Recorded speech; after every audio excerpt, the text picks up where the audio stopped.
Hello everyone, কেমন আছেন সকলে? আশা করি ভগবানের আশীর্বাদে সকলেই ভালো আছেন। আর সেই ভগবানের সেবা দিতেই আমি বসে পড়েছি সন্ধেবেলা পুজো করতে। আমি যেটুকুনি পারি সেটুকুনি আপনাদের সাথে শেয়ার করলাম।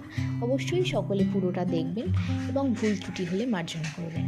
ভালো লাগলে অবশ্যই একটা লাইক, শেয়ার এবং সাবস্ক্রাইব করে দেবেন। ভালো লাগলে একটা কমেন্টস করে দেবেন। দেখুন, আমি সন্ধ্যাবেলা পুজো দিতে বসেছি।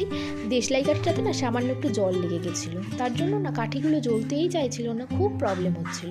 ওই জন্য না বারবার ট্রাই করতে হয়েছিল। যাক, অবশেষে কাঠিটা আমি জ্বালাতে পেরেছি। এবার আমি ধরিয়ে নেব প্রদীপ, সেখান থেকে ধরিয়ে নেব ধূপকাঠি।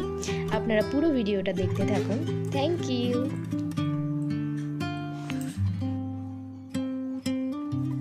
জানেন তো, এই ঠাকুরের আসনটা না আমাদের নতুন কেনা হয়েছে। ঠিক কেমন হয়েছে বলুন তো?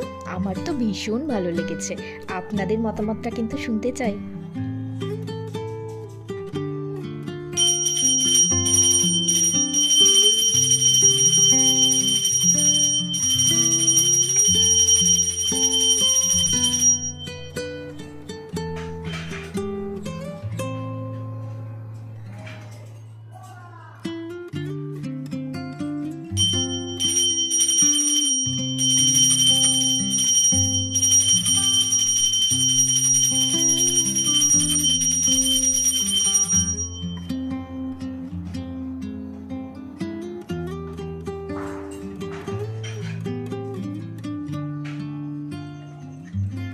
এখন আমি চলে এসেছি আমাদের তুলসী মঞ্চে মা তুলসীকে একটু পুজো দিতে।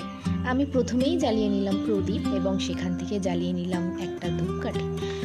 তো সেইটুকুনি আমি যতটুকুনি পারি সেইভাবেই সেবা করি।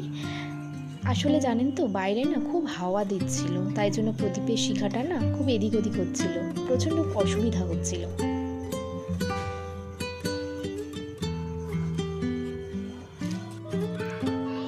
আসলে এবার নিশ্চয়ই আপনারা দেখতে পাচ্ছেন প্রদীপ না, ওটা প্রদীপের মধ্যে আমি মোমবাতি দিয়ে দিয়েছি।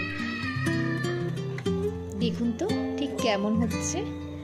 আশা করি সকলেরই খুব ভালো লাগবে। পুরো ভিডিওটা আপনারা এনজয় করুন, দেখতে থাকুন।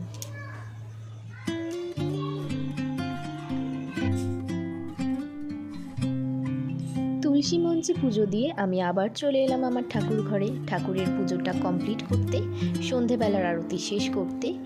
প্রথমেই আমি নমস্কার করে আমার আবার পুজো শুরু করলাম। এবার আস্তে আস্তে আপনারা দেখতে থাকুন।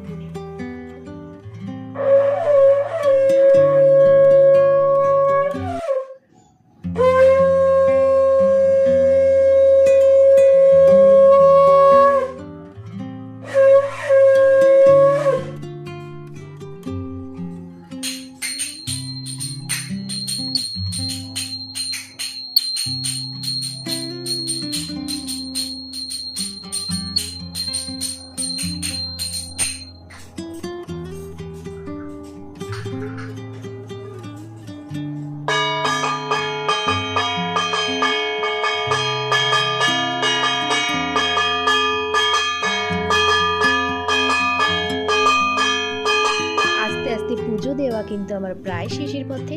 পুরো ভিডিওটা কেমন লাগলো কমেন্টস করে জানাবেন। ধন্যবাদ।